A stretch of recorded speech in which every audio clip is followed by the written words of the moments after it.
Mr. Evans is Chief Executive Officer, President of Capture Point LLC. Mr. Evans is the President and Chief, along with the majority of the management team and his equity partners. Tracy founded Capture Point LLC 2017. Earlier in his career, he held management, technical, operating positions with Matador Petroleum and exploration in various operating areas within the United States. Please welcome Mr. Tracy.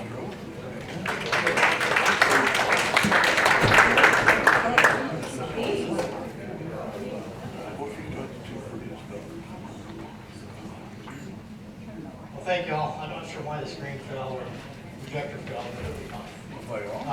First of all, thank you all for inviting us to come today and give a brief update on North Burbank and talk a little bit about potential CO2 sequestration at North Burbank.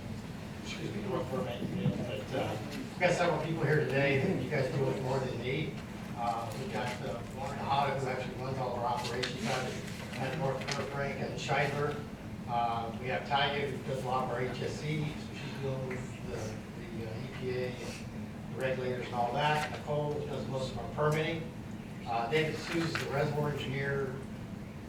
Jeff Marcel kind of coordinates all the engineering efforts in Dallas. And then Jeffrey Dean is one of our production engineers. And then the newest part of our team is Shirley Tucker, who's handling all of our community benefits and relationships regarding CCS activities throughout the country. So with that, I'll get started. Like I said, we're just going to do a brief update on North Burbank. We've given this talk probably every year, so I don't think there'll be a lot of new there.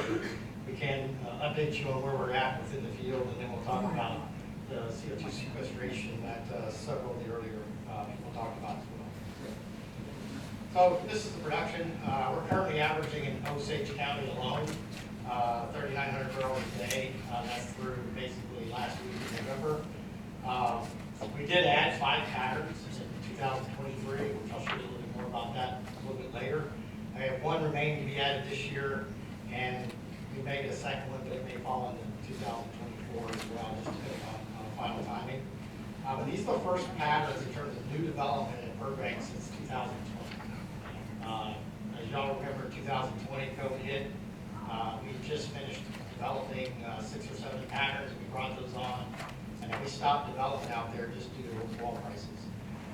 So 2021, 2022, we were benefiting from that production. This starts in 22, where we kind of peaked about that time. And then since then, we haven't added any sort of production, any new patterns. Production's been on a decline out at North Burbank since that time.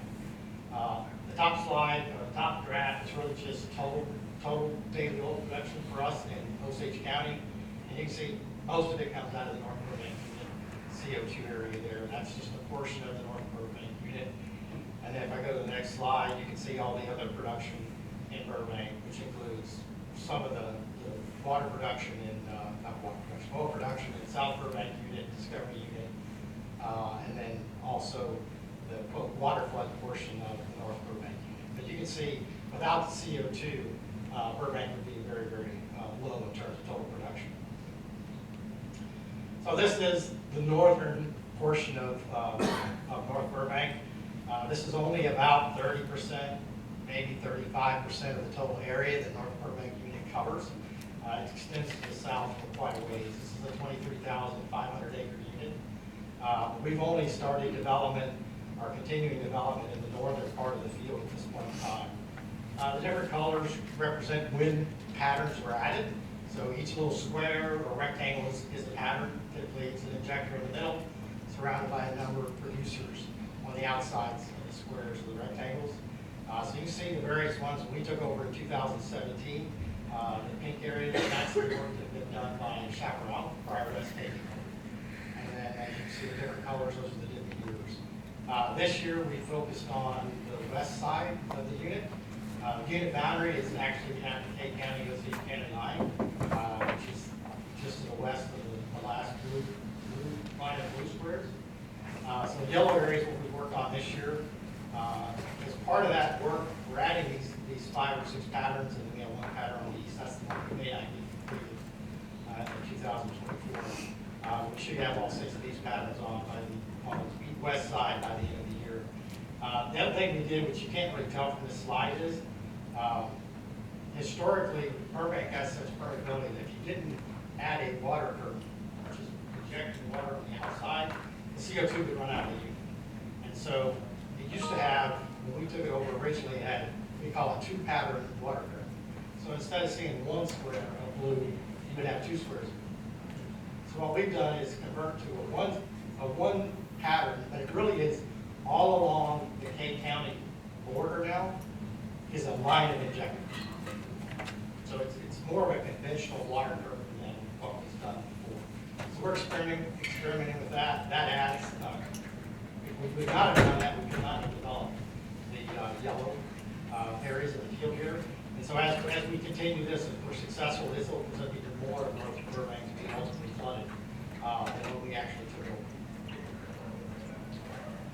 So 23, yeah, this is the activity that actually requires. I mean, most of the wells still exist out of North Burbank. There's been a significant number of wells that have been plugged, but there's also a significant number of wells that still exist. So although we added 6 patterns, it only took 3 new wells to be drilled, took 2 workovers of existing wells, and then 15 wells of P&A. Now, a lot of work had been done in the past with that water curtain, and so this is a true representation of all the effort that took place. It's just back in 2013, or I think actually the water curtain in 14, there was a lot of excess work already done that we didn't have to bring these patterns on. And the big issue really is initiating this conventional water curtain. I think it's going to be very successful and will open up a whole rim around the entire field that now can be developed in the future as CO2 supplies are available. If you look at the total CO2 volumes, for this chart here, you can see the yellow is what we purchased. So that's the CO2 that comes from the CBR fertilizer plant up in Coffeyville, Kansas, that we transport via pipeline and inject into the field. The center line, which is I guess purple, is what we actually produce every day. It's called the RCF discharge. That's just how much CO2 comes back with the oil that we produce. Although we utilize CO2 here, it does mix with the oil. So when we produce the oil, it comes back with it. We have to separate it when we put it back in the ground. So the yellow plus the purple is the red. You'll see that swoon, you want to call it there, kind of mid-year this year. That was due to some operational issues that we had in the middle of the year. You can see we've gotten those resolved, and we're now back to what is pretty close to peak CO2 injection rates out there. So this is one of the issues for development of Burbank is without additional purchases of CO2, which today are not available because we're buying all we can buy, you really can't advance the development. Because we only have 50 million a day roughly that we can buy and what we have recycled from. And so that's why the development of Burbank, the 50 million a day of CO2, is going to take 30 to 40 years to complete. But again, later on, if there's more CO2 supply available, then we can do some more work there. But the other issue with that is, designing these CO2 floods around this RCF or recycling facility volumes, we only have 85 million a day of recycling volume. So if we had more CO2, it'd be a major workover in the field to add additional compression capacity, which requires power, which for others tends to be difficult to get power here in Osage County. The bottom line there, I don't really talk about this much, but you can see it in this slide because you can see venting occurred a lot more during the middle of the year. I mean, obviously, anytime we have more CO2 produced than our compressors can capture and recycle, it has to get vented. So you see during the middle of the year when we had the operational issues, we were venting, a relatively large amount of CO2 as well at that time. So when we had our operational issue, we had to buy less CO2 from CDR, and then we had to vent some because we had to rebalance between production and our recycling capacity. So, that's basically the update on Burbank. Looking forward, again, development really depends on how our yellow patterns there that you saw that were new kind of respond, and how our recycling capacity works. The first patterns out in Burbank were started in 2013, so they're 10 years old. So at some point, those patterns will be no longer economic to produce, and we'll start shutting those in and moving that CO2 to new patterns as well. But we're not quite there yet. But that's the dynamic that we have to play with, the logistics we have to play with every day in planning the future development out at North Burbank. Of course, you have South Burbank, which has never been flooded. Every unit's much smaller, but there's a long way to go in the CO2 EOR at North Burbank unit. So we want to switch to the CO2 sequestration. I'm going to breeze through these pretty quick, because I think most of you have heard a little bit about it from some of the other speakers. But basically, carbon capture, some people call it storage, some people call it sequestration, but it's really three components. You got to capture the CO2, and for this to count for carbon capture, it has to be CO2 that would otherwise be emitted or is already in the atmosphere. Earlier, gentleman talked about direct air capture. That's obviously that CO2 that's already in the atmosphere. But what we're doing at Coffeyville is it's a fertilizer plant that up until 2013, they vented all that CO2 that we're now buying. So we're buying the CO2, we're compressing the CO2.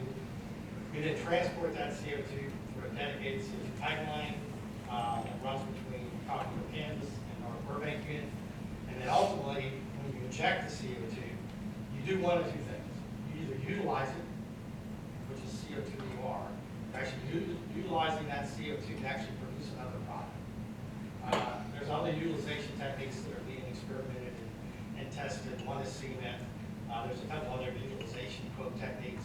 If you've heard of anything around sustainable aviation fuel, that's another quote utilization of CO2, that you can use CO2 in combination with some other chemicals, and you can actually create jet fuel, basically. So that's another use component. If you're not creating something to sell, and we utilize it to make oil, others utilize it to sell cement, sell sustainable aviation fuel, then you're sequestering the CO2. And that's just injection into saving aquifers. You don't ever produce anything. It's a one-way trip. You don't have to worry about recycle. You don't have to worry about anything else. Get the CO2 there, and inject it into the ground. So if you look at carbon capture, why would anybody do this? Obviously, it's because of the tax credit in the U.S. If you talk about it in the world, then most of it is because it's a tax. People are being charged for producing carbon in other countries. We chose in the U.S., if you want to call it a carrot, a lot of the world chose a stick. You know, just charge taxes for people to release CO2. In the U.S., we're incentivizing it with this tax credit. It was originally approved in 2008. It was $10 for EOR and $20 for sequestration. Nothing happened for taking. The only one that claimed those original credits was the largest oil company in the world, because they could claim it based on their existing operations up north. In 2018, in the Bipartisan Budget Act of 2018, this is the first time that the 45Q credits actually got re-examined by Congress. And at that time, they moved from $35 for EOR and $50 for CO2 sequestration. Now those are values in 2026, so it's actually lower than that. That was the values in 2026 before they actually started pulling up by inflation. In the actual IRA bill, the Inflation Reduction Act, they actually went up again. So today, for projects starting in 2023, for EOR, you can get $60 a ton, or for CO2 sequestration, it's $85 a ton. But that's for projects that start after 2023. Burbank and our Coffeyville operations obviously started way before 2023, so we were limited to the $35 a ton on that operation. The key to this is the tax credit is actually owned by the party that actually physically captures the CO2. So it's meant to incentivize the capture of CO2, not necessarily the CO2 EOR or the sequestration. Obviously, in order to get the tax credit, we have to sequester or utilize it. But the actual credit itself is owned by the one who owns the carbon capture equipment, which is the equipment at the industrial facility that actually, instead of the CO2 going up the atmosphere, you connect to the stack, whatever it's called, at the facility, and you capture the CO2 at that point. You can transfer it around. Obviously, you can contractually protect it. The credit is owned by the one who has the capture equipment. So really, other than if you have CO2 sales or sequestration area, why would anybody do this? Well, There is an EOR component. I mean, up until 2020, whenever they want to say it started, we were buying CO2 from CDR, we were compressing it, we were transporting it, and we were using it for EOR. The limitation to that is there is a limit how much CO2 can be done. The CO2 also has to be in relatively, close proximity, or you got to have the economic to move it long distances. I mean, there are CO2 pipelines that are 400 miles long, there are CO2 pipelines that are 600 miles long, but they're moving very large volumes of CO2, primarily from underground sources of CO2 that produce pure CO2. So Jacksonville in Mississippi, McElmo Dome in southwest Colorado produce large amounts of pure CO2. That's where the CO2 industry, the CO2 EOR industry got started back in the early 70s. So we've been injecting CO2 in the subsurface in the form of CO2 EOR since the early 70s. And I know there's some conversation about how corrosive is CO2, this, that, and the other. There have not been any problems injecting CO2 into old wells for 50 years at all. I know there's also concern about pipelining CO2. You hear a lot from the Midwest these days about complaints about, well, they need to build a pipeline to move the CO2.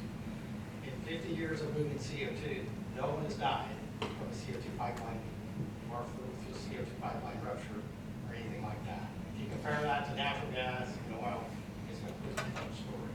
Yes, CO2 isn't a fix. You're not going to fill this room up with CO2. You couldn't breathe. You didn't.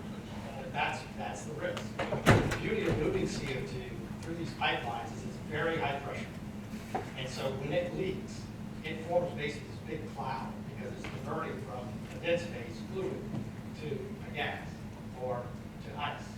And so really the risk of CO2 is low pressure leaks, not pipeline transportation, or not ruptures that happen if you have a bad condition at a well. So transportation, clearly you've got to get it from the site, which typically almost all CO2 coming out of industrial sources is at essentially atmospheric pressure. So basically 0 psi, it comes out at, somebody has to capture it. In a lot of cases, it has to be separated. There was talk about the Phillips refinery. In that case, the CO2 that comes out of the refinery, it comes out in various places within the refinery, which is one problem. But the big problem really is it comes out at very low concentration. It's typically less than 15% of the stack at the plant, or at the refinery, is actually CO2. So it's coming out with a lot of nitrogen, a lot of other stuff. In order for CO2 to be moved in this dense phase, it has to be fairly pure. So somebody has to actually separate that CO2 from everything else that's coming out of the stack. That's very expensive. In fact, in most cases, even at the $85 level for the tax credit, it's not economic. It's just pure economics of capture, transportation, and sequestration. So although we've gone from $10 to $20 a ton up to 60 to 85, there's still a gap between what most of the CO2 out there that's going in the atmosphere can be captured at economic. So we'll see how that works in the future. Right now, there's no additional CO2 sources that we're aware of that's economic to capture today within a reasonable distance of Osage County. There are some fertilizer plants down in the southern part of Tulsa that produce a more pure source of CO2 that probably makes sense, but that's the only ones we know. The refineries in Tulsa, the refinery in Payne County. Now, there's a lot of projects being talked about. There's a potential new, quote, refinery down in Cushing that's being talked about that might have a different form of refinery that they could utilize some CO2 and produce some CO2.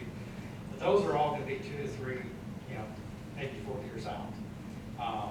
But hopefully they'll get some of those built. We've talked to a couple of what they call carbon neutral power plants.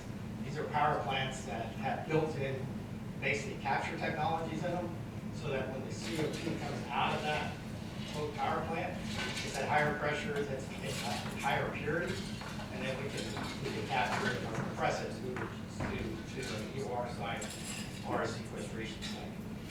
But again, they take time to permit. We are not a power developer. We'd be glad to capture the CO2, compress the CO2 off those, but we are not, as capture point, going to build a power plant. So the final step is putting it in the ground.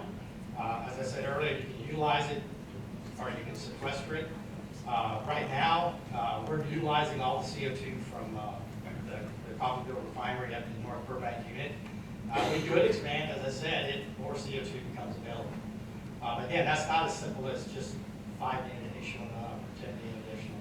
I mean, it takes large volumes and it would take a major expansion of our infrastructure out of North Burbank.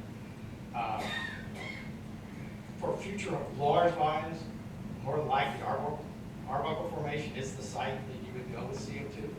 It's ideally suited for CO2 storage. It has the appropriate depth. CO2 can be in the gas phase. It can be in what we call the liquid phase, or it can be in what's called the supercritical phase. The supercritical phase, or dense phase, I use it interchangeably, is where the CO2 has the flow characteristics of a gas, but it has the density of a liquid. And so, when you look at that, you want to store CO2 in the dense phase. That way it's more compressed, you can fit more in the same space than if you had it as a gas. Not to mention it flows a lot easier as a gas than it does a dense phase fluid. So you've got to keep it above 1200 psi. That's the moral of the story.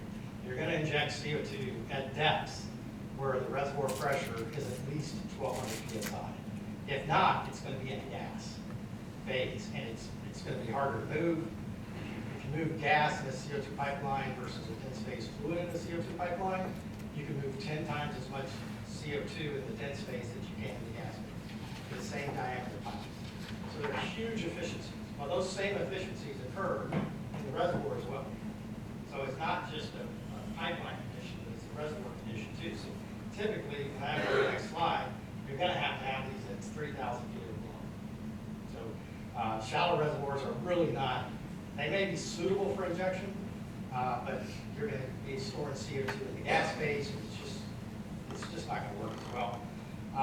We know we have competent confining zones. I mean, obviously we trap oil in North Burbank, so clearly there's a trap between the Arbuckle and getting all the CO2 all the way up to the surface.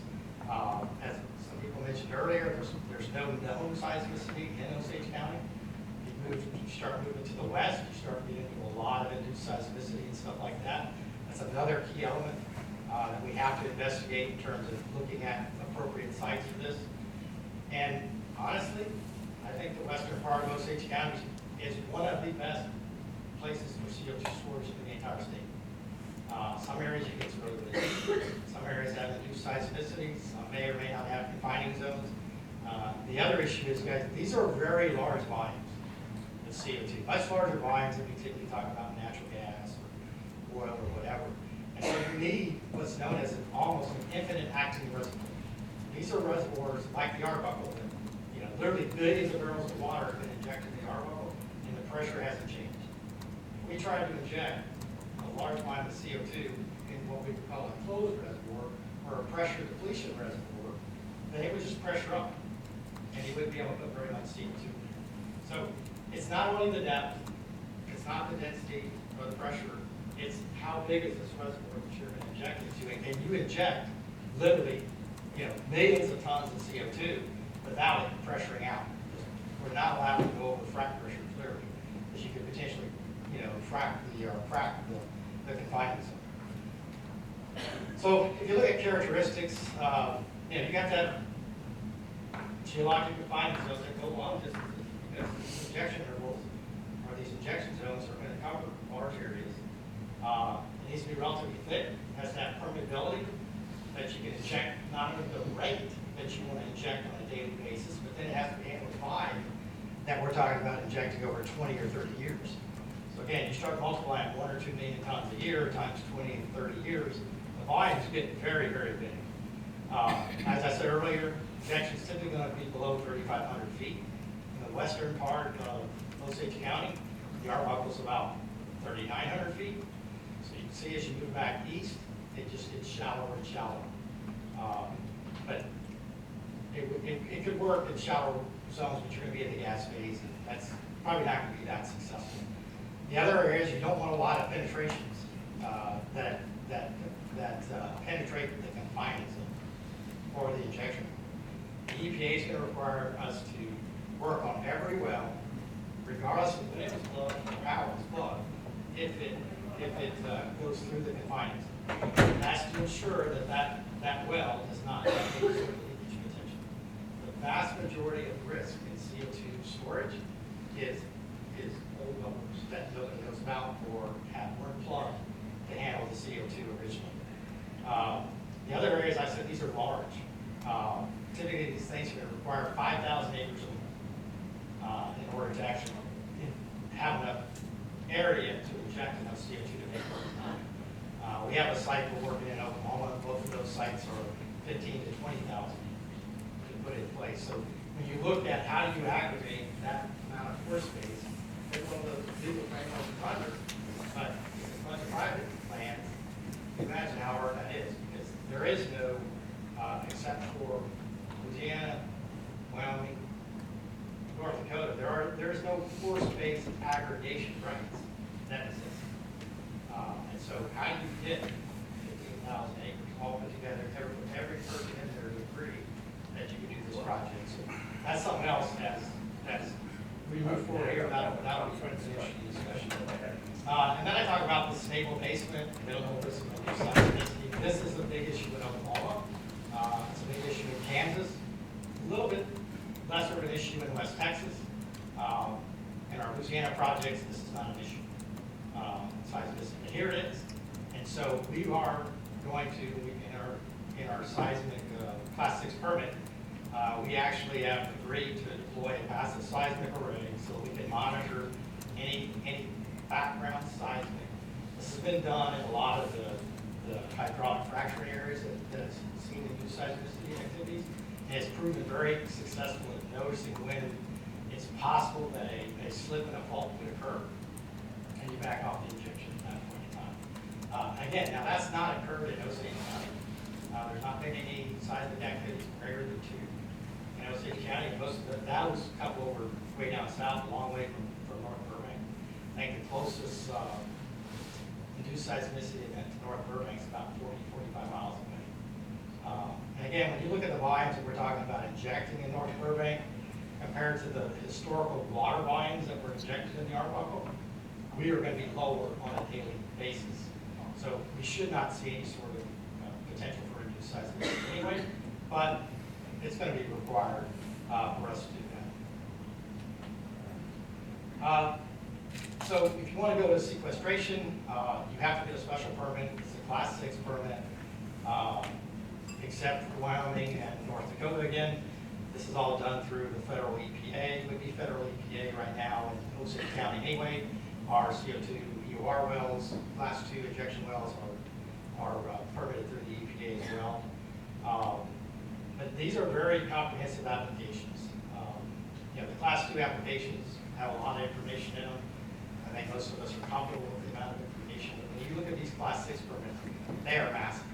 They take 6 to 9 months to put together. Just the initial application. The one for Osage that we filed is over 1,000 pages of data. The data is probably closer, honestly, to 2,000 with some of the updates that they added to it. The other thing you have to do is you have to build a full geological model, which I think the Summersday person, unless it'll be person tomorrow, I'll talk more about that. That actually says where is the CO2 going to go when you inject it? How far is it going to go out? How far is it going to go up and out? You have to have that full geological model built, and you have to submit that to the EPA in order for them to even consider your permit. The other thing they require is what they call a site-specific well. So you have to drill a well to get site-specific data on the rocks, which includes the injection interval you're going to inject into and the confining zones. Most of us in the oil and gas industry have been out, coring shales, to know what the permeability of these shales are. We know they craft oil and gas, but what's the real permeability? The EPA wants to know what that data is. And then there's not a lot of people that core the Arbuckle either. And we all know it takes fluid on vacuum for the most part, so we drilled at the top of it, made the disposal wells, and went on. So there's going to be a lot of effort that has to be done. Once you file that effort, it takes 2 years for the EPA to actually, but the EPA expects to give you a permit in 2 years. We'll see if that happens. We filed our first one in, what was it, May of 22, and we're not going to have a permit by May of 24. I can tell you that, just based on the process we're in right now. And then the other thing that a lot of people miss is all of this Class 6 work requires an extensive amount of effort with the local communities. We have to develop what they call environmental justice plans or social justice plans, and we actually, as Capture Point, have the first one in the country at our Louisiana project. There's a lot of discussion going on around about this. What's the benefit to the local community? That's why Sherry Tucker's been hired, is because this is a whole new effort that the oil and gas company or any other companies never really had to deal with. So she's here to figure out what is that? What are those benefits that we can provide to the local communities that are quote impacted by our efforts in Class 6. So we filed a Class 6 application in Osage County within the boundaries of North Burbank Unit. It was deemed to be administratively complete. It just means that you've given us information in every section that's required.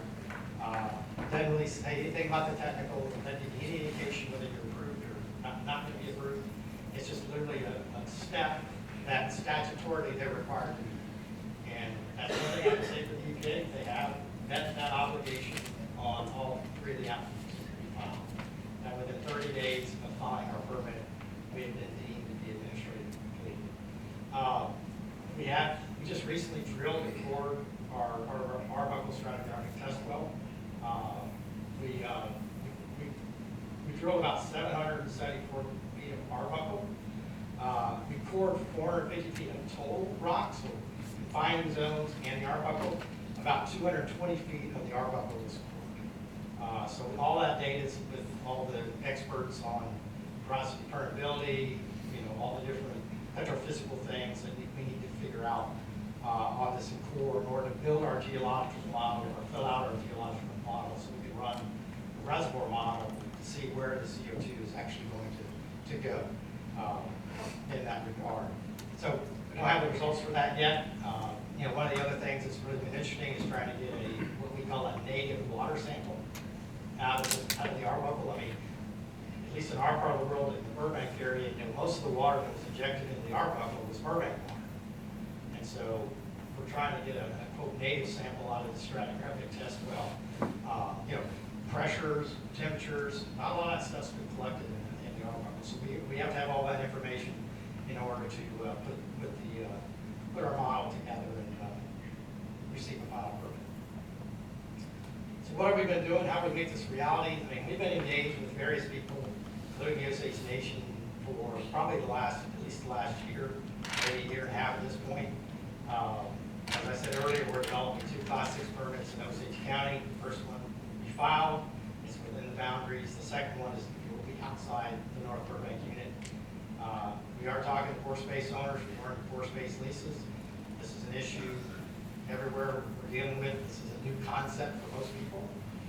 It's not as straightforward as some people want it to be, and it's just different.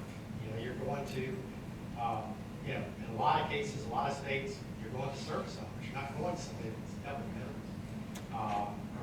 that's an ongoing discussion here in Osage County. We spend a lot of time trying to find these industrial emitters that are willing to let you capture the CO2.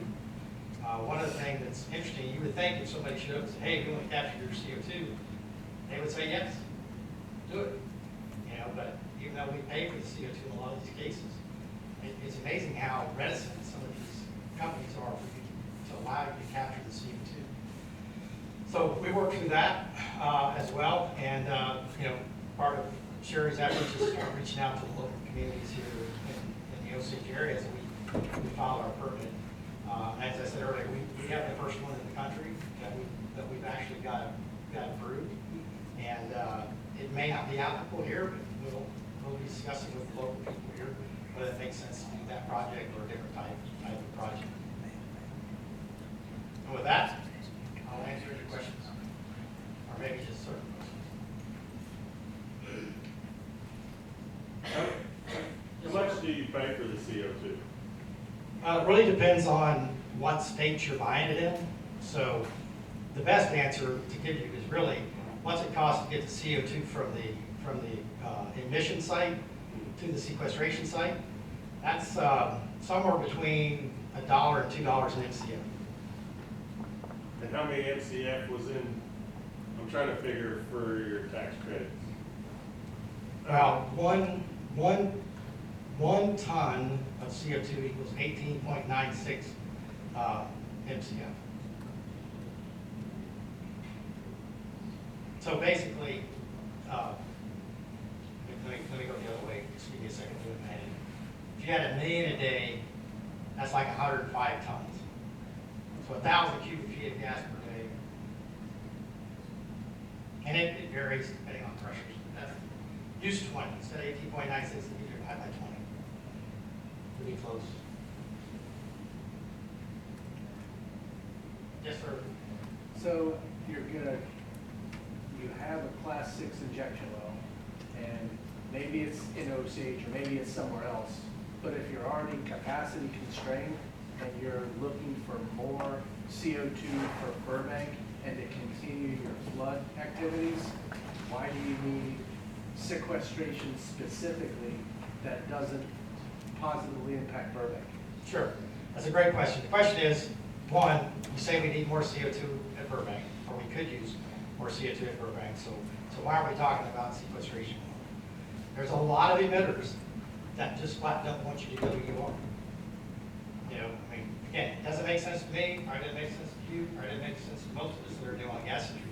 But there literally are these companies that just don't want you to go where you are. And that's back to what James was talking about. It's just a general apathy around oil and gas development. It doesn't matter whether it's on already areas that have already been impacted or new areas. They just don't want it to happen. And so, you know, right or wrong, we don't always get to choose. We would prefer to probably go to UR in most cases. But there are cases where there just is no ER around either, but not here.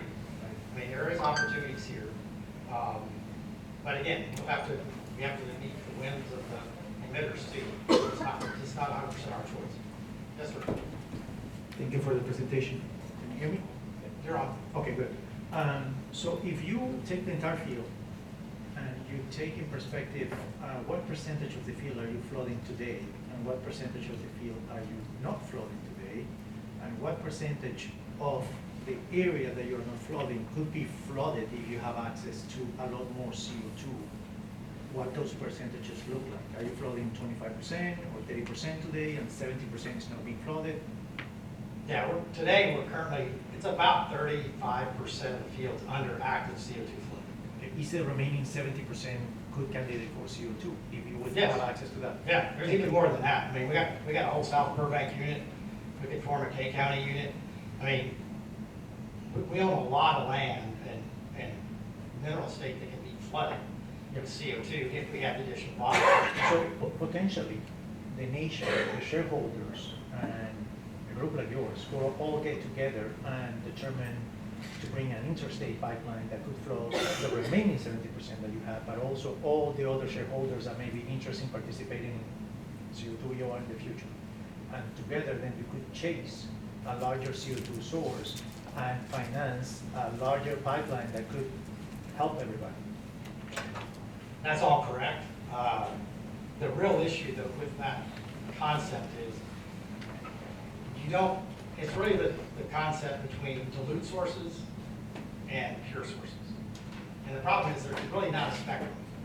It's really less than 15% for the dilute side and greater than 90 on the pure. There's not a lot in between. And so you just have to look at the math. I mean, like I said, there's 600-mile pipelines that have been built, so you can do it. That pipeline moves 1 billion cubic feet of gas a day, which is, I think it's 50,000 tons a day. We couldn't put all that in Osage County, I can tell you.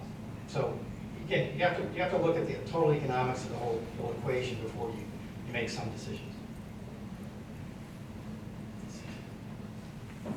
Oh, go ahead, Shane. How much would a, like a 50-mile, 6-inch diameter pipeline cost? Just use about $125,000 an inch mile, so 6 times that's what, 750 times 50? 750,000 times 50, so that's what, that 37.5 million? 35 million? Yeah, something like that. Everything's getting more expensive. That number used to be closer to 600,000 an inch mile. All right. Oh, right here in front. So you've submitted the application for Osage, right, to the EPA already? You have Correct. one pending, are you planning on submitting another one for a second well? Yes, it's not, this is one of the big confusing things when people talk about class 6. Typically, in most class 6 permits, there are multiple wells. So a class 6 permit doesn't mean there's one well in there. In ours at Osage, we're still trying to decide whether it's a final 2 or 3 injectors per permit. Okay, so you could have as many as 3 per permit maybe? Probably in Osage County, yes, our ones in Louisiana are 6. We have 6 wells in those. So that's one of the big questions. You look on the EPA website or you read something on the internet, it's like, there are 150, permits before the EPA today. That's not true. There's only about 45. The way you get from 45 to 150 is there's a number of wells in each one of those permits to get you to 100. Well, that leads to another question before I get to my That's question. good. So how many, so in the application that you submit, how many acres would, surface acres would that permit cover? It has to cover the area of the expected plume. So depending on the volume of CO2 that we ultimately ask to inject, will determine the actual area. But on this first one, our initial modeling is around 6,500 acres. 6,500 acres. And so your second one would probably follow that? Yeah, somewhere in that neighborhood. But again, it really depends on how much CO2 we're able to sign up. So we are talking about sequestration where you're going to pump it into the pore space with no intention of any other use but it's staying there in the ground. correct? Yeah, for a class 6 permit, that's the only purpose of it. Okay. So what I've heard you saying is, and especially when I think the gentleman asked about the tribe maybe doing that, the 15% on CO2 within the local emitters here. So apparently you guys know of somewhere that there is more CO2 to be injected into these wells, or you wouldn't have gone through this research and development. I mean, Oh, there's, yeah, surely you have some idea of. sure. There's a public website out there that tells you where all the CO2 being emitted in the country is. Okay. The part that's not out there is these potential new plants that are being proposed. So Okay. those are not public, so I can't tell you about those. But yeah, there's plenty of CO2, but again, volume, timing, and purity are the keys. Right. And then thank you for letting me know that, because I'm learning a bunch of stuff I don't know about this. So, I guess I'm here attending as a shareholder today. And so, to me, in the leasehold that you have, that you're gonna be putting these wells into, sounds to me like there's about 13,000, if you get both permits, if you get accepted for both permits, that's about 13,000 acres that you would put out of useful production if you're just doing sequestration on that acreage. Is that correct? No, I mean, Okay. we Well, can't. can you help me Sure, understand that? Sure, every pore space lease that anybody has signed is subservient to the minerals. So it doesn't prevent anybody from developing the minerals. Nobody would sign a pore space lease if it meant you couldn't develop your minerals. So in this case, we're going to the Arbuckle anyway, which is known to be basically 100% water. Water's been injected there for 200 years. So no, we're not. We would not go to an area that we felt like it had minerals in it and inject CO2. And nobody else is going to do that either, unless they're going to do a CO2 EUR flow. Okay, I'll get, well, there's more questions. Well, I can talk to you I'm afterwards, gonna, that's fine. right, well, I'm gonna let somebody else ask a question, or anybody else. There you So, we appreciate all the work that you have done in Burbank too, for the shareholders, and we really do appreciate that. So you are seeking this Class 6 permit, and we understand that, and you've also evidently notified Osage County, as you mentioned, within your application. And I'm wondering why you haven't approached our Minerals Council to seek a permit from them? And- Well, we have approached them. Okay. We had a discussion in what they call it, executive session about this. So there is discussions. I think there is still a question on who actually owns the pore space. And I'm not a lawyer, so I'm not going to give you my opinion about pore space, who owns it or doesn't own it. But all those discussions still have to happen. Okay. But I mean, one of the issues is if the EPA threw it out because of the new seismicity, all those discussions would have been a waste of time. Okay, well, I think as Councilman Rebar, or Readyville said, in our 1906 Act dictates, if you take a shovel and dig below the plow depth, we pretty much own it. The Great Mill Osage tribe and their heirs, and of course, the Great Mill Osage are now gone, but the heirs, which would be the Osage Minerals, the Osage shareholders would own that pore space, and we've claimed that, we own it. Okay, and my second question would be, we see throughout your presentation that you dealt with the Osage Nation government, and why are you all doing that rather than dealing with our Minerals Council? Well, the only person we've actually talked to so far is the Mineral Council. I mean, Okay, that's the question is, who else do we need to talk to within the nation? well, that's who you need to talk to, not the Osage Nation, is my point. Thank you so much. Okay.